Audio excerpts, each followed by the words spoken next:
tuned into Black Hollywood Live, the world's first digital broadcast network devoted entirely to urban entertainment and pop culture. Tune in right now.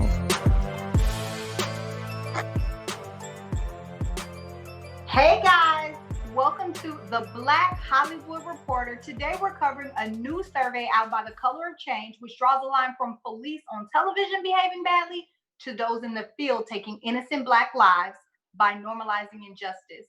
Gone with the Wind gets pulled by HBO Max. That was a shocker. Ava DuVernay has got so much news this week, and the first ever Black Bachelor. And then let's not forget, Ice Cube defends a cartoon. That's right. It is all coming up on the Black Hollywood Reporter. I am your host, Kay Montgomery. I'm joined by my illustrious co-host, Samantha Jacobs. How are you doing today, Samantha? I am great. Today, it's Monday. We're going to kick it off great. I love it. I'm so excited to hear what we have to say.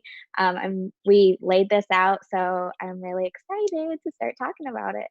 Yeah, so let's get right into it. I think probably most interesting, of course, the protests are still going on against against police, over-policing in minority neighborhoods, and basically racist cops in a corrupt system that we're dealing with right now. Basically the hashtags have changed because unfortunately it feels like there is a new Black person being murdered at the hands of police every day. But what I found most interesting was that in January, it's more so coming to light now, an organization called Color of Change did an extensive survey, 353 episodes of TV, over 26 different shows covering creators, writers, showrunners about the way that cops are depicted on TV and drawing a through line from that to what we see just in real life today. So it was really interesting. Rashad Robinson headed that study up, and it just covers all the inaccuracies that we see on crime dramas, procedurals, and cop shows. Probably most upsetting to me was that it regularly highlighted how it makes bad cops seem good and it makes bad cops' actions seem necessary to justice, and they never kind of interrogate what cops do. You're just supposed to always view it as, cops doing the right thing, even for the quote unquote wrong reasons. And the interesting thing about that is that they found that when they survey people, that the people that watch these type of shows actually come out with those exact opinions. They most of the time feel like cops are justified in using excessive force, are doing illegal things. So it's a pretty extensive survey. I mean, it covers a lot of different areas, a ton of different shows. I found it to be really eye-opening, and honestly, it was upsetting. Sam, what did you think about the news of it's called Normalizing Injustice, the study by Color of Change this week? I thought the study was amazing. They had amazing stats. Like you said, it went from writer to the actors being portrayed to even like extras. Like it had the whole thing compiled and put together. What I find interesting out of this study is the interest with people in crime and true crime has gone up so high, and people are obsessed with it. And so for this to be pooled, I know we're kind of talking more of the cop angle, like a Law and Order type, but still those shows have been going on for years and years and years, seasons and seasons and seasons, and spin-offs and spin-offs and spin-offs. So like clearly there's an interest of it, but they aren't doing it correctly. I believe based off the study, they aren't. And even though they have the one person of color or the Black actor that's the good cop, it's like that's just one of the whole PD. Like that's not fair. There's no realization or authenticity that they could be spinning or putting an angle on. Or like how many times have you seen like the chief be a person of color? Like that doesn't really happen often either. And if you do want to talk about how to get away with murder, like She Was a Lawyer or Scandal, like they are people in that, but they're not police officers. They're just people in the law. They're people in the government. There's no police officer role, but do we want to start seeing that? Or do we want to just see things being portrayed more accurate is kind of where we kind of lie.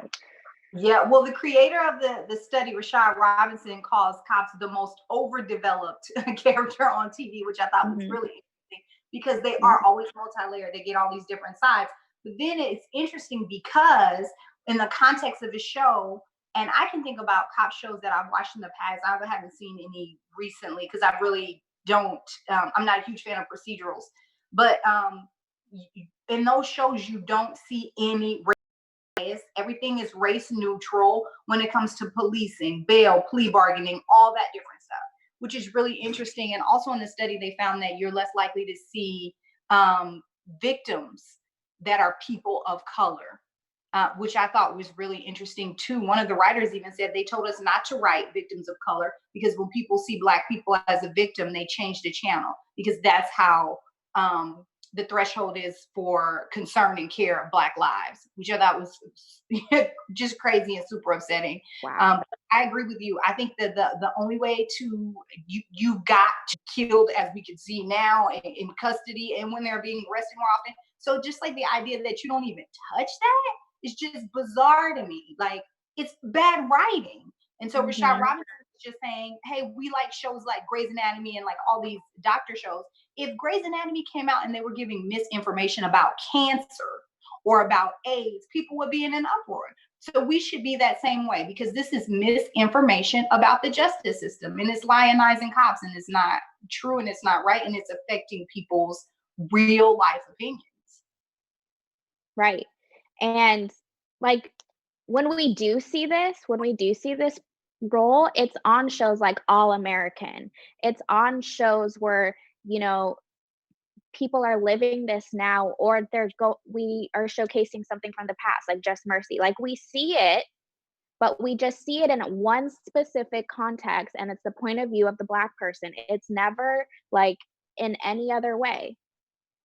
And so, like for us, like for instance, like Issa Rae just came out with her podcast. It was like I think it's called Looking for LaToya. Oh, yeah. I'm a big Insecure fan. This is funny. And the whole reason she came up with this podcast is because nobody does research on missing Black women. It's always a like young girl in her teens that's white. It's never, nothing publicizes of someone of color or someone who's Black. So at least Issa is taking the lead here. I mean, I know it's a podcast and not a TV show, but I mean, it's a start, to see, because if you are a true crime fan, you should love this just as much as you love all your other true crime. Yep, absolutely. I think it's interesting that these cop shows have kind of been used as a PR machine. And so it's going to be interesting to see how they tell now with pressure, from us, that how they now tell a multifaceted story. Yeah. You at least have got to introduce race into the mix. Like you're going to tell me you have all of these cops on the force that you're covering and none of them are racist. And you're not going to tell me how policing is some racial aspect of racial profiling or over policing or not having a good relationship with the community. Like, it's just common sense. And I didn't realize it was like as bad as the survey shows, which I think really is a credit to the survey. It really reminded me of what the NAACP Image Awards kind of always says, which is how people see us on the screen is how they treat us in the street, right? And so if you see cops mistreating Black people every Monday through Friday at 8 o'clock on, Law and Order or SVU or whatever you're watching, you begin to think that that's just how policing works. And it's illegal and it shouldn't. That isn't how policing works. Yeah. So, I think it's a long overdue conversation. I love that they came out with the study. Once again, the study came out in January, but I think it kind of just flew under the radar until now. But always important to talk about those kind of issues and how entertainment affects just real reality.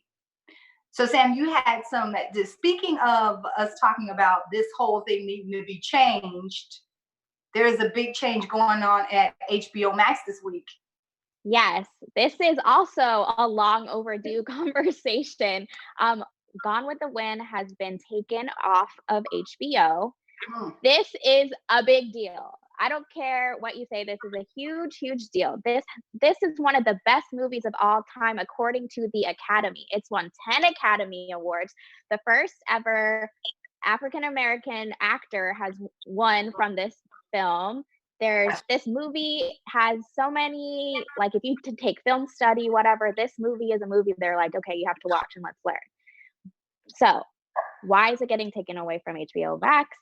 You know, it is Civil War movement. This came out in the 1930s, 1940s, I think 1939. So this was an actual clippage of history, right? And so it is very racist. It is very demeaning. There's moments where it's like, what is going on? This is a 4-hour long movie, mind you. Like, this is a long movie. You need to sit down and take some time to be watching this movie. But the Warner Media chairman said, I understand why this is happening. Like, this shouldn't be censored either. Like, people need to understand, like, this actually happened. We can't hide this in the vault like the Song of the South, where you just throw it away and no one ever sees it again. If you don't know what the Song of the South is, it's a Disney movie that was extremely racist, and it was a slave telling his stories to, like, the white kids that he was working on their plantation for. So it's like, do you put these movies away and hide them, or do you use them as a tool to teach people and reiterate what happened in history? And that's what HBO decided that they're going to do. They're going to have an introduction by Jacqueline Stewart. She's a professor at the University of Chicago for Film and Media Studies, and she's going to go over this. She's going to have a disclaimer. She's going to have a conversation with you before this movie is aired in your home, so you can understand, like, the importance of this movie and what you should take away and how you should work from this movie. I mean, it's 4 hours long. I don't know if, like, how many people are even interested in this movie anymore. I mean, I guess it's a classic, so people watch it, but it's like, what can classics teach us? So how do you feel about that, Kay? That part. I mean, I think that was a great statement that you just said, Sam. What can classics teach us? Because what we know about Gone with the Wind is that it diminishes the horror of slavery, right? Like, it does the same happy Negro trope that white people love to see post Reconstruction. I mean, they was eating that up with a spoon. They want to believe that slaves were happy, and that the myth of the happy mammy, which Hattie McDaniel did. I like the idea of educating people. I love the idea of the bumper. I don't think that we should throw it away. I mean, I'm not gonna watch Gone with the Wind. I grew up in Atlanta. I grew up with all of that history.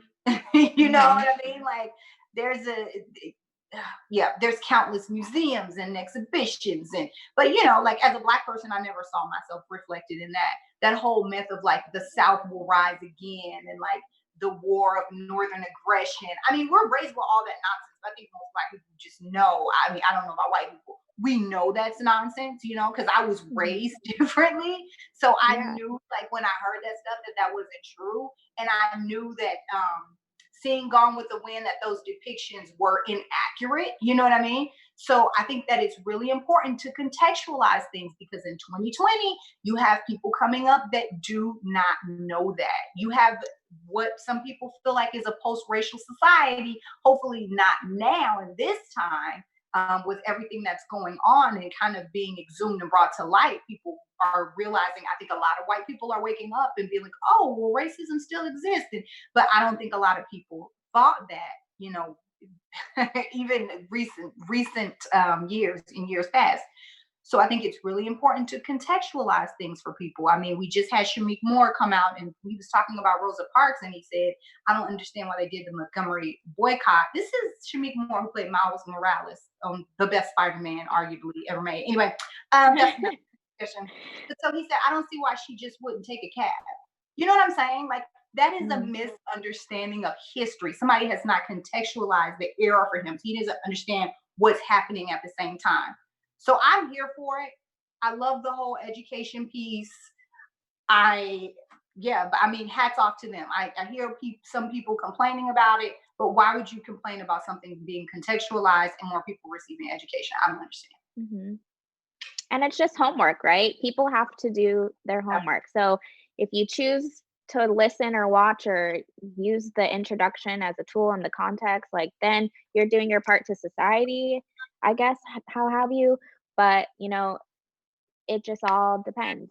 People who have it on DVD, it's like, they're not going to get the intro because that's not on the DVD. So, it's a very fine line, but as long as you do your homework and acknowledge what is happening and how it's 2020, like, then there you go. That's it. That's all I have to say. Yeah. No, that's a good part. That's a good point. You just got to do your homework. And if you're angry about that and you don't want to learn and you don't want to do your homework, like you said, it's 2020 and, I guess you just want to stay in your racially offensive ways. Then what can I do about that?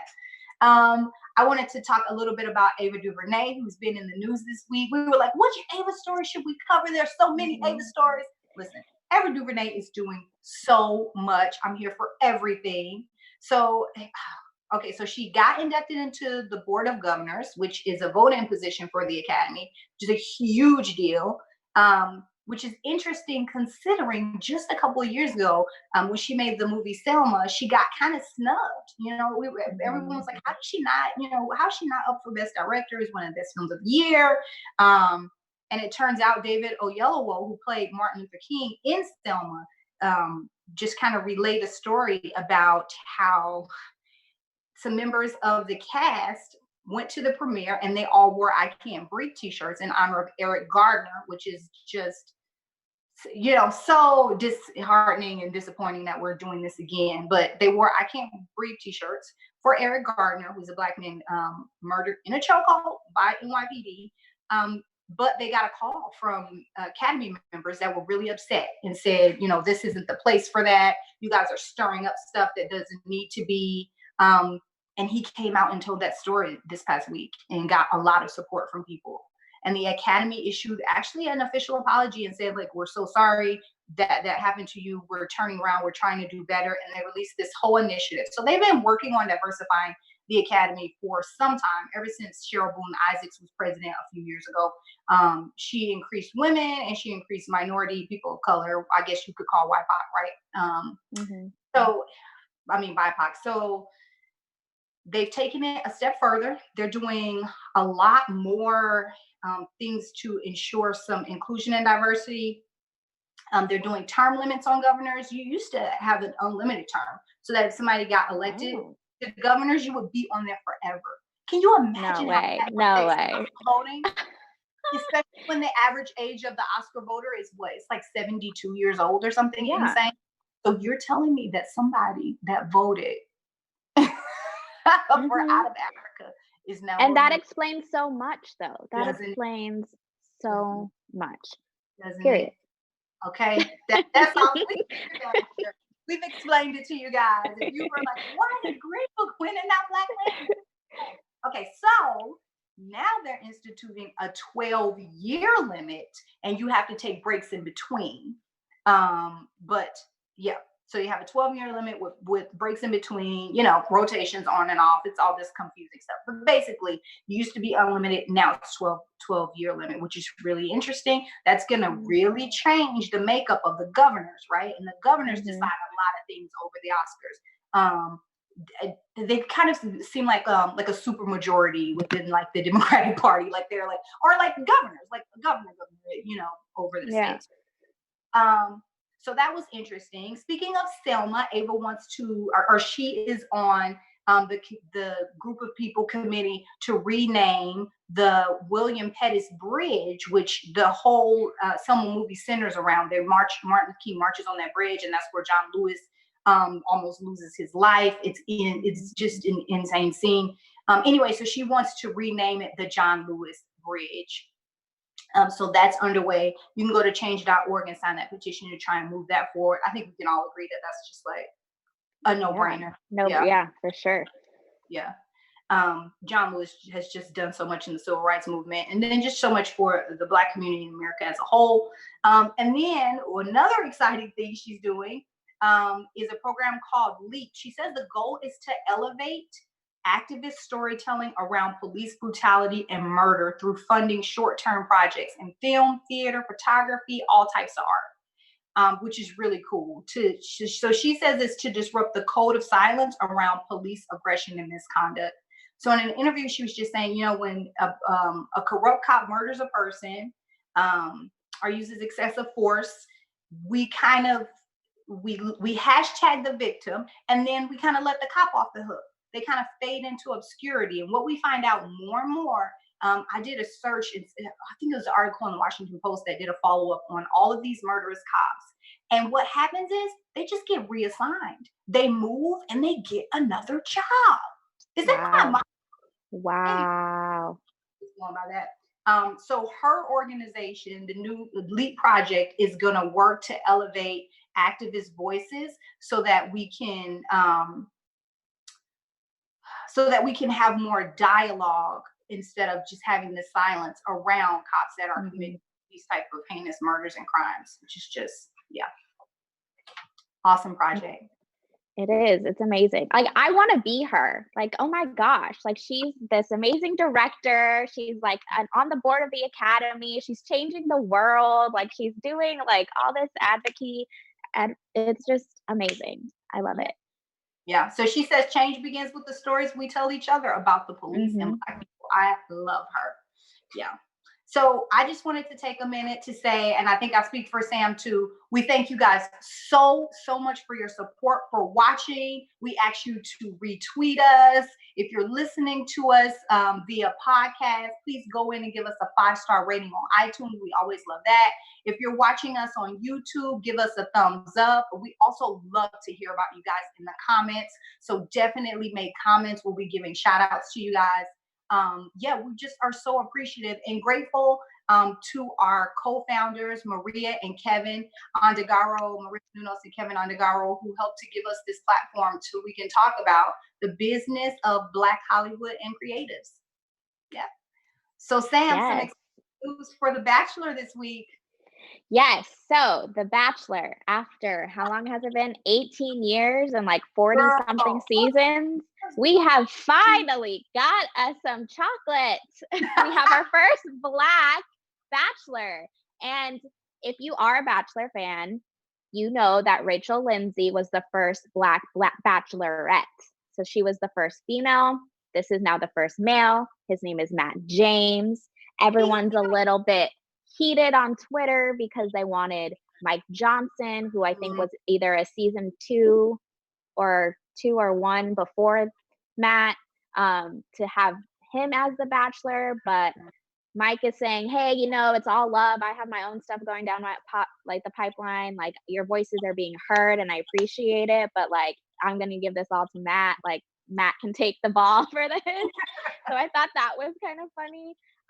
But yeah, I mean, it's crazy that it's taken this long for this to happen, period. I don't know. Like, I have no words for it. Rachel Lindsay put it in great words. She was saying how we don't know if we should really celebrate or kind of retaliate to something like this. Like, this is kind of a knee-jerk reaction because of the way that the world is right now. So we don't know if this is a genuine pick or if this is just a pick because of what's happening with Black Lives Matter and they want to be on board and show that they're showing their own support. No one really knows. But she also said that she wanted to address the systemic racism in the franchise period, and that the casting and the casting news can be equivalent to the trend of the black box that people are doing, covering up their instead of a profile picture, they have an image of a black screen for Black Lives Matter. It all started with Blackout Tuesday, which was supposed to be a blackout, but it was people kind of misregarded it. It started as something that the music industry was going to do to amplify Black voices. And then it just became this trend to just post this black box. And it wasn't supposed to silence. It was supposed to be a moment of awareness and to listen and not take your selfies and not do other stuff. But it has its mixed reviews on that day, but, Rachel makes a great point. Like, is this something that they're doing just for viewership, or is this something that they're doing because they wholeheartedly have a mission and a belief in equality and they want to move forward with this? Do they think that Matt's season is going to be successful? Like, what do you think, Kay? Do you think this is something that they're just trying to monopolize on? I mean, sure, I think so. I think they got 80,000 signatures on a petition to get a Black Bachelor. And the point that I think Rachel also made was that they didn't do any promo and prep for him like they usually do for a Bachelor, new Bachelor coming out. So I don't watch The Bachelor. I watched The Bachelorette though. I watched season because I was like, oh, my sister, let me see what's going down. I thought she made some good points about wanting, like you said, the systemic racism within the franchise, like wanting to see producers that were people of color. She said it's part of the solution, and also wanting to see people that are experienced in dating people of other races. And I don't know if she's had experience personally herself, but she said the first time that you date someone of another race does not need to be on The Bachelor. That's not a feasible dating pool. You need to have people that are already familiar with that. So you can't come in having to handhold and explain interracial dating to people, which I was like, wow, I didn't realize they did that. I hadn't even thought of that before. That makes so much sense. Yeah, I feel like that saying he's the equivalent of the black box was, I thought it was hilarious. Actually, she's really funny. Black box.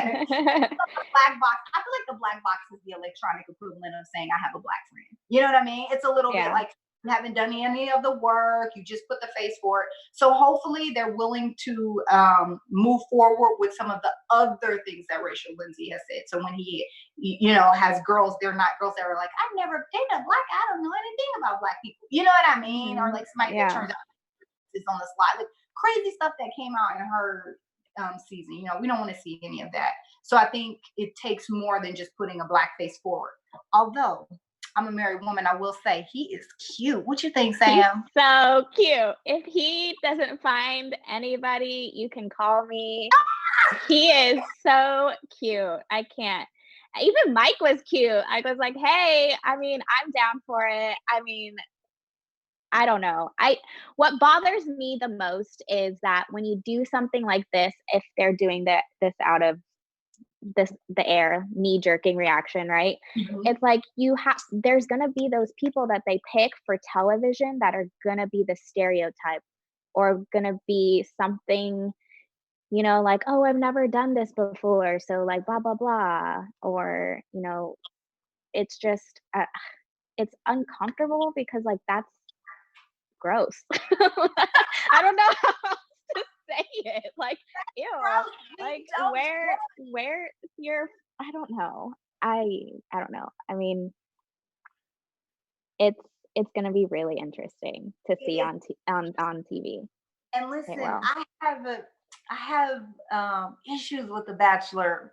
Just the idea of like all these women chasing after one man. It's just like, but right. I don't know. I'm probably gonna watch it because it's the first time a black guy has been on it. So I feel represented and I feel like I want to support it and I want to see. But then I think at the same time, when you realize that people aren't used to representing you, when Rachel said they don't have any people of color that are producers, that gives me trepidation, right? I'm like, then how are you going to tell this story accurately? And like, do you understand it? And how are you going to frame things? And are you, so it's all of those worries. But for sure, I think that I'm going to end up watching The Bachelor and probably just be screaming. I feel like it sets women back 50 years. Like, I'm just like, but anyway, Bachelor people, the people that love The Bachelor probably hate me. I don't care. I'm telling y'all the truth. That's just how I feel. But I'm gonna watch it.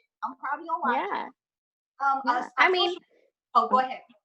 I was gonna say, if we're gonna talk about dating shows really fast, like Love is Blind, like Cameron and Lauren. Like Lauren's never dated a white person before, and she admits that on the screen. And Cameron has dated a person of color. I don't remember if she was black or if she was just of a minority. And so, like for them, he was a black girl. Okay, so it's like they talked about it. You know, they used it, they had a snippet, and like they talked it out, and it was important to Lauren and it was important to him. And like, that's love. And look at them, they're perfect. They're They in love, are. they're happy, they're the cutest. Like, I love it. So I hope something like that can be transferred over to The Bachelor, so it's not just like crazy women all over the place and they don't know what to do with themselves. Yeah. But we'll see. Yeah, I mean, it's yeah. I mean, you run into fetishizing, you run into like people just playing around and like, oh, this is an adventure today. Like, I don't know. It's good. Mm-hmm. And I hope that they get into all of that. That's what I want to see. I don't want to see things skimmed over. I need you to get into all of that. So the social media report was hilarious this week because we talked about cops on TV and everybody kind of grappling with that and kind of interrogating it for themselves. One of the shows that popped, so Cops got canceled, Live PD got canceled, and people were talking about Paw Patrol. If you don't have a kid, Paw Patrol is the cartoon that has a cop dog and a fire dog and a rescue Labrador retriever or whatever. So these memes came out that were hilarious. You can see our producer has thrown one up right now. It says all dogs go to heaven except for the Paw Patrol. And it has all cops are bad, ACAB with one of the Paw Patrol dogs on it. Somebody just did this to be funny, but then it started to catch on. And I thought the funniest tweet that I saw concerning this was Ice Cube. So Ice Cube put his grandbaby watches Paw Patrol. Y'all are taking this bleep too far. Which Ice Cube, a member of NWA, whose probably most famous song is Bleep the Police, was calling people off on Paw Patrol. There it is. My grandbaby loves Paw Patrol. I thought that was so funny. But I was like, wow, nobody is safe. They coming from Paw Patrol. It was a joke at first, but then people started, talking more about it and talking about cop propaganda or propaganda and how early does it start and does it have spaces? We need to have spaces to see that cops do wrong. They're not these infallible human beings that never make any mistakes, and you always have to trust them, and they never tell, they always tell the truth, like all stuff that we think we know is ridiculous and is truly propaganda. But I have personally never seen Paw Patrol, so I cannot attest to it being propaganda or not. What are your thoughts, Sam? Are you a Paw Patrol watcher? I have a little cousin who loves Paw Patrol. So I've seen a few episodes. I don't know if this is what the theme of the show is. This is like 1 or 2 episodes that I've seen. They're cute. They're nice. They talk about, they're preschool, right? This is for preschool. So it's like, let's share. Things are nice. Let me learn. You don't like this? I don't like this either, but we can still be friends. Like, it's cute. Okay. But it's like you said, I don't know. So are kids going to believe that all cops are happy and go lucky? Are all firefighters happy go lucky? Like, I don't know. I think media does that in general, period.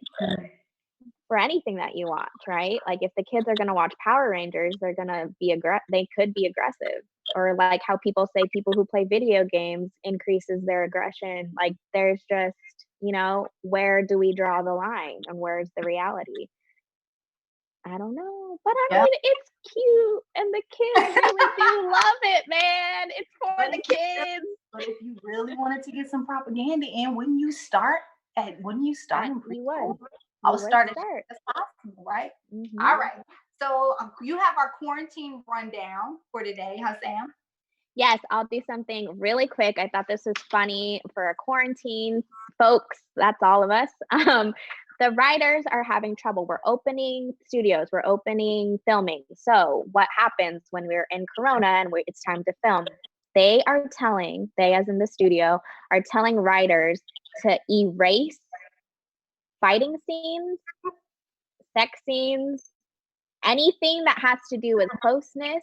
They want the script to be 6 pages long. They're even taking extras out. And yes, they're taking them out.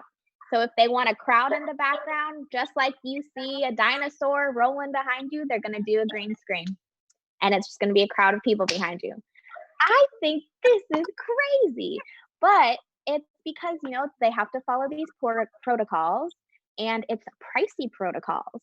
And so already with a budget cut because of what has happened, on top of like all the health stuff that they have to have on the set just to be admitted onto the studio, they're they're running low on funds. And so they have to really figure out where they're cutting it out.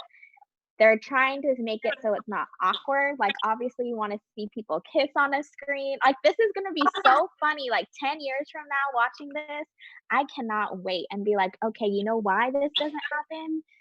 But it's also, it makes me curious because the sexual movement is really coming afloat. And so for us to just take that away again, it's like normalizing, romanticizing like sex or whatever and normalizing it. Now it's going to be taken away. So it's like, wow, how is that going to affect the future? That is going to be interesting. I mean, I'm one that I don't like watching people have sex on TV. It's gross to me. It makes me so uncomfortable. But I mean, I think it will be interesting to see how creative we can get. That's a great story. I love that. So we have to wrap up now. We're so grateful for you guys for joining us. To you guys for joining us this week. We'll be back next week covering all the news behind Black Hollywood and creatives. Sam, where can these guys keep up with you during the week on social media? You can keep up with me on Instagram at @storyof_Samantha and on Twitter at @TheSammyJ. Awesome. I love your glasses this week, Sam. So cute. Thank you. They're new. And I'm Kay. Catch me on Twitter and on Instagram at HostKay, HostKay. We will see you guys next week. Thank you so much for joining us. Bye. Bye. On behalf of our BHL staff, we would like to thank you for tuning in to Black Hollywood Live, the world's first digital broadcast network devoted entirely to urban entertainment and pop culture. Check out our Black Hollywood Live YouTube page for even more great programming and amazing content. And be sure to subscribe and like our channel when you do. I'm your BHL host, Nakia Monet, and you can find me on all social media at Kiki Boom Boom or at Black Hollywood Live. Black Hollywood Live, Hollywood redefined.